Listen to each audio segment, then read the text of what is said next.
Hello everyone and welcome back to the Core of Everything. We hope you enjoyed last week's episode all on meteorites. If you do have any questions, you can get in touch with us on Twitter and Instagram. On Twitter at @thecopod and on Instagram it's copod, so C-O-E pod. And also on Spotify. So chuck us some questions and we'll endeavour to answer them as best we can. Today's episode is all on carbon dioxide, or CO2. Where it comes from, how we can use rocks to remove the excess CO2 from the atmosphere. As always, I'm joined by Mark Boyd. And I'm joined by Jack Turney. Hi, Jack. Hi. And this is the Core of Everything.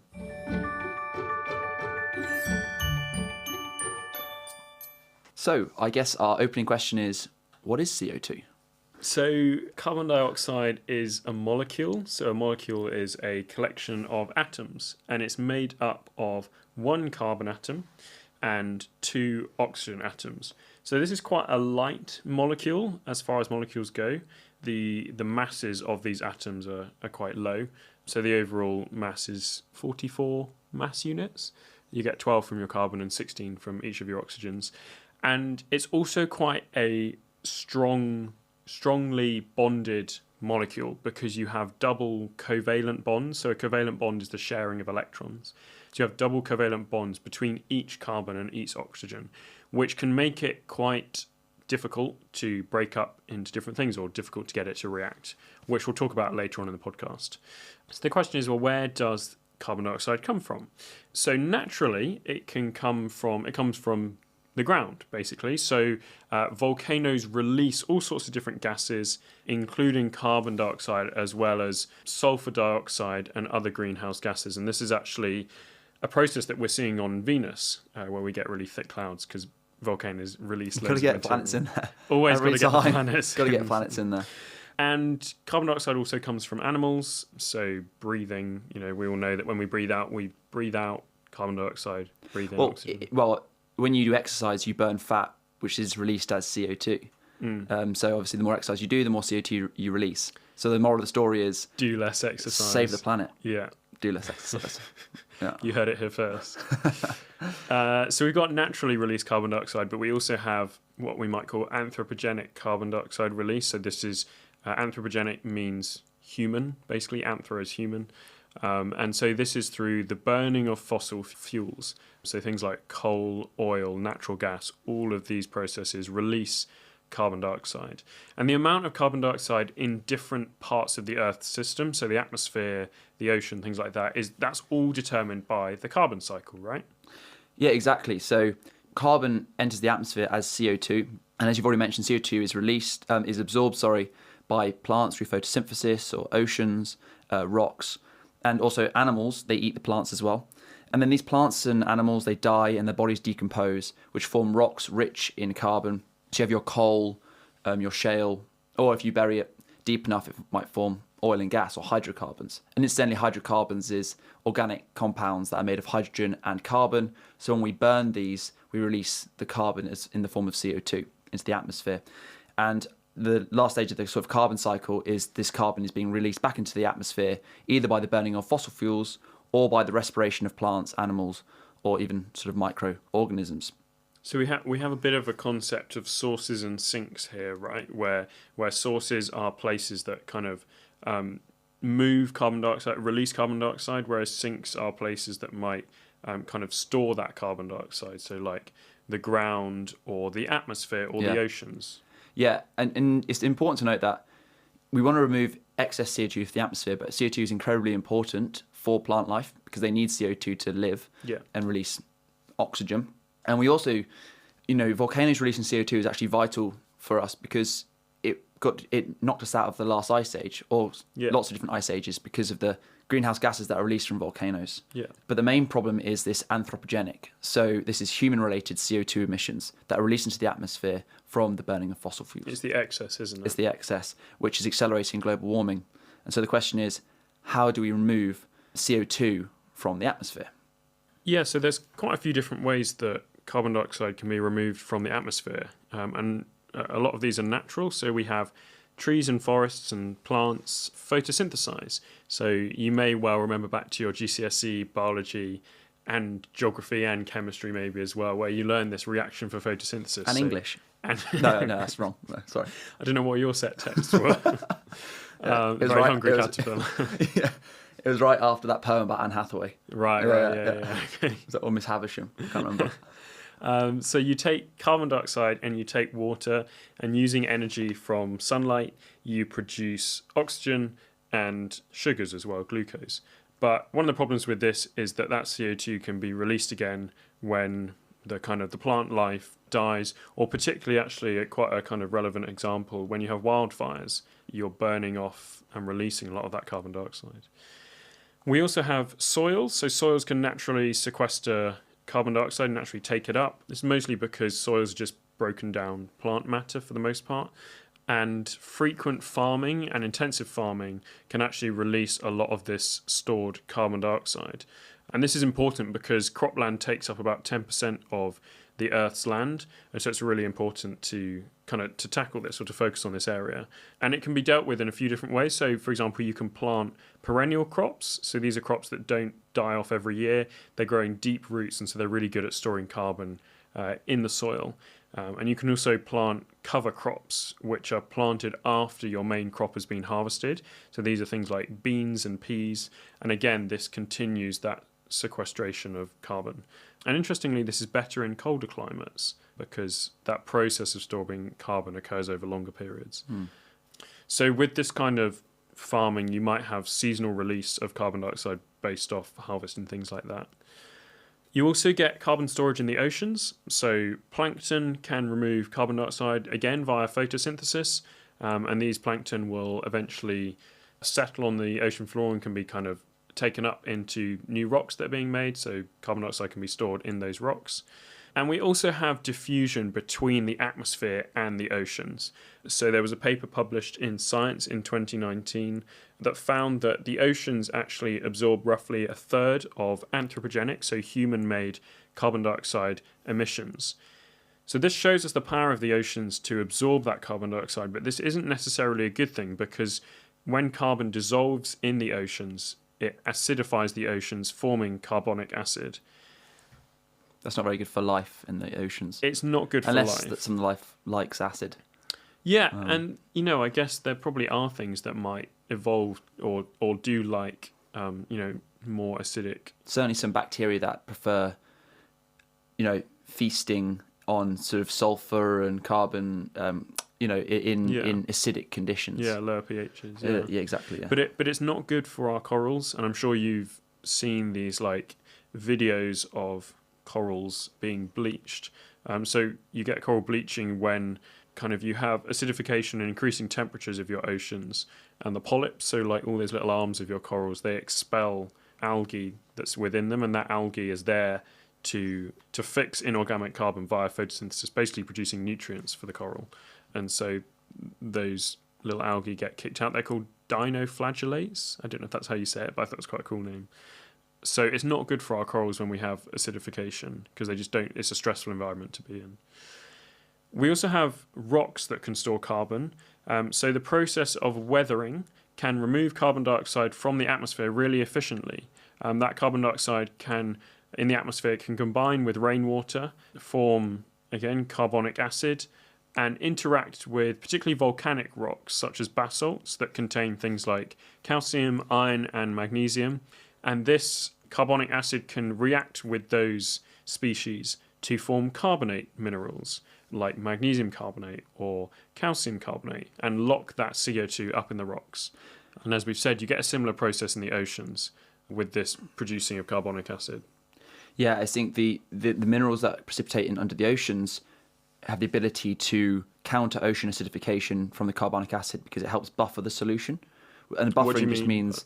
It means the oceans become more resistant to changes in pH. Right. Because it takes up the excess. It takes out either acid or alkali. I mean, you're a chemistry degree, so you understand what buffering is probably better than I do. Yeah, I mean, I guess it's a bit like having air conditioning in your house, right? That or heating, that as the temperature outside goes up and down, your air conditioning or your heating system, your thermostat, deals with those changes to try and keep a level temperature inside. That's cool. Nice. Thanks. Can I add one more? Yes. planets. On Mars, Not again. CO2 gets locked up in ice. So at the north and south pole of Mars, you have ice caps, but they're not water ice caps. They're actually carbon dioxide ice caps. Oh, that's pretty cool. Moving What on. would be happening if those melted? I guess it would change the atmosphere of Mars quite a lot. Well, it would warm the atmosphere of Mars, which is good. And for thicken it, habitability. because it's a very thin Yeah, so that atmosphere. would make it more habitable. Although you would have a very, 99% carbon dioxide atmosphere. Plants would love it. No, they wouldn't. Yeah. But we can also, these are all natural processes, a lot of them, but we can help some of these processes along because the removal of CO2 may take millions of years, but we can do something called enhanced rock weathering, which accelerates this process by removal of CO2 by rocks. So basalt is a very fast weathering rock, which got rich in calcium and magnesium, which react with CO2. So they help take in CO2, or otherwise CO2 sequestration. And so when you crush up basalt and powder it and scatter it over farmland, what you do is you increase the surface area we're absorbing CO2 over. And over time, after these reactions, rainwater, surface runoff, carries these weathering products to the oceans where it's locked up in rocks on the ocean floor. So that's sort of a human-based way of removing CO2 from the atmosphere. But there's also a couple of other methods we can use, one of them being direct air capture. Yeah, so direct air capture is this new technology that can pull carbon dioxide out of the atmosphere using chemical reactions. So basically you have these massive fans and you pass air through the fans and they undergo various chemical and physical reactions to remove that carbon dioxide from the atmosphere that can later be stored or used in other processes. Sure. And there's also CCS, carbon capture and storage, which is slightly different from direct air capture. With direct air capture, you remove CO2 from ambient air that's sort of moving around. With CCS, this happens at the point of emissions, so right next to the place where they're burning the fossil fuels. So CO2 is either removed before or after the fossil fuel is burnt, and then we can store it in the ground. Mm-hmm. And we also have direct ocean capture. So this is a similar idea that we have carbon dioxide locked up in our water. There's actually a higher concentration in water than in air. So in some ways it's a more efficient process because there's more carbon dioxide to deal with. And again, you're using chemical reactions, passing this water over membranes to remove that carbon dioxide, again, that can either be stored in the ground or used for other processes. So we've removed it from the atmosphere. Now what happens? Like how does geology come into this? Right, so CO2, when we put it under pressure, it becomes something called a supercritical fluid, which means that under pressure, CO2 changes from being a gas to a liquid. And this usually happens over 800 meters into the ground, preferably over a kilometer into the ground.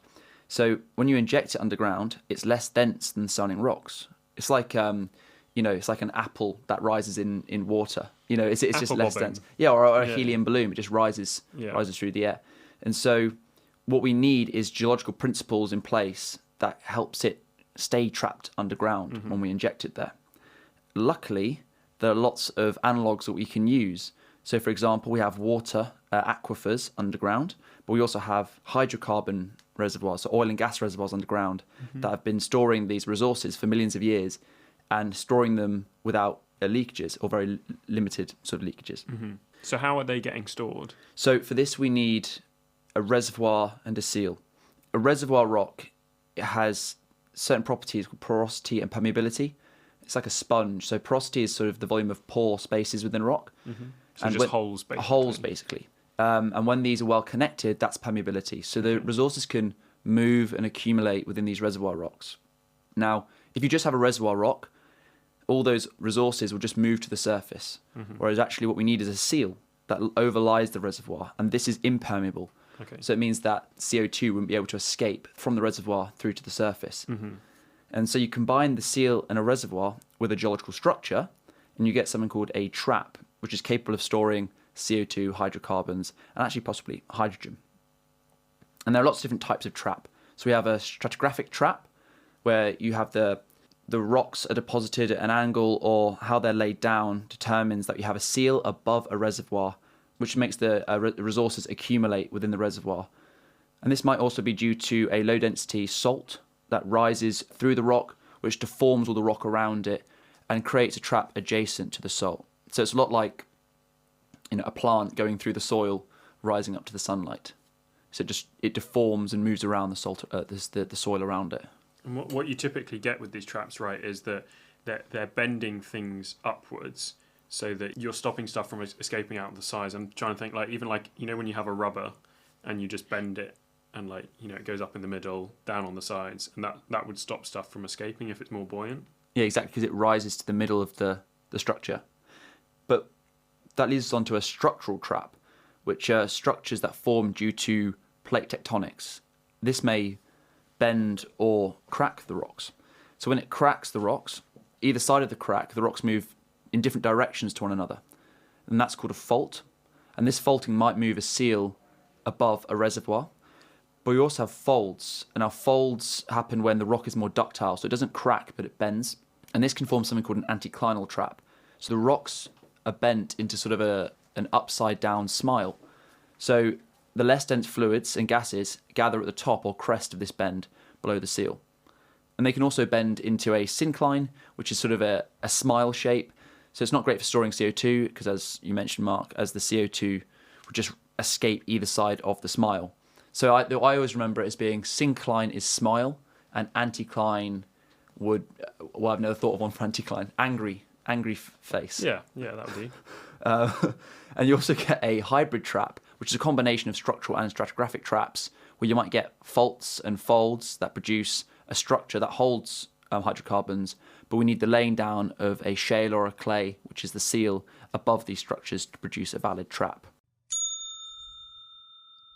So to recap, we've got carbon dioxide that can be stored naturally or through technology that we're developing. And in terms of our geology, we typically need our seals, our reservoirs that store the CO2, and also these different types of traps, our stratigraphic or our structural traps. But what is the future of this storage? Why is it vital, and what's kind of the potential of storage? Yeah, so I don't know if you remember the 2015 Paris Agreement, but they set a target of limiting anthropogenic warming to 1.5 degrees by 2050. And CO2, well, the storage of CO2 is vital for achieving this. At the moment, 26 global projects store up to 200 million tons of CO2 underground. So that's not small. But to achieve these targets of 1.5 degrees, well, it estimated on this paper from Nature Reviews by Sam Crever, amongst others, in this year actually, it's estimated that we need to store between 3 to 10 gigatons, that's billion tons of CO2 underground. So it sounds like there's a lot of bad news. There are also good projects going on. There's technology being developed. We are protecting new environments as well. So there is good news in this exactly, as well. Yeah. But there are some issues involved with the storage. Well, I'll quickly just discuss what's been going on, because at the moment, resource assessments have been made across on a global scale when you're looking at 20 countries, and it equates to up to about 30,000 gigatons of storage capacity globally in rocks that are suitable for doing this. Right. Now, there might be a whole host of issues with the government, restrictions and licenses. But in terms of, if we look per continent, in Asia, there are rocks that are capable of storing over 4,000 gigatons of CO2, 9,000 in the US, 172 gigatons in Europe. So it's not smaller. Not massive, but still great. Also, just like to add that there are other countries in the Northern American continent. That's true. That's true. I think this stat was for the US. Okay. But and these are just reservoirs that are deep enough with a good seal and a good reservoir rock, and obviously a good trapping potential. So remember, as well. That means we can store it and we can keep it there. Exactly. Yeah. So there's great potential, and we can use old oil and gas reservoirs because extensive exploration has already been done in these sites. Mm-hmm. You've already got the infrastructure needed from wells. Obviously, CO2 behaves a little bit differently to hydrocarbons in the sense that it's less dense. And so we don't quite know exactly what's going to happen, but they do provide a very good analogue to understanding CO2 migration and how it accumulates underground. And I guess the point is that we've taken stuff out of our reservoir rocks, so now there's space to put stuff back in.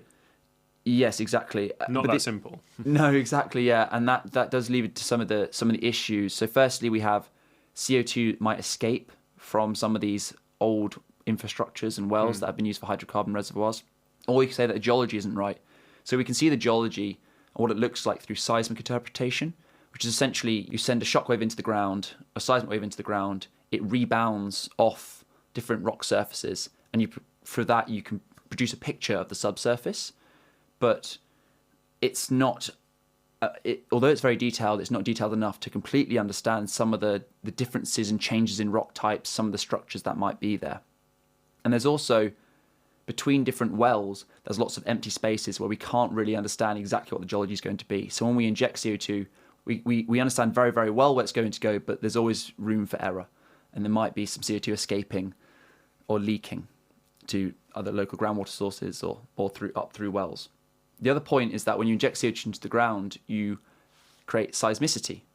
So lots of CO2 creates more pressure under the ground, which cracks or faults the rocks. And so these faults might rupture, which create... And you get mini earthquakes. Mini earthquakes. They're not enough to knock over a building. Yeah, but they're detectable. noticeable. Yeah, they are detectable. Yeah. And there's been a lot of research into how we reduce this risk of seismicity.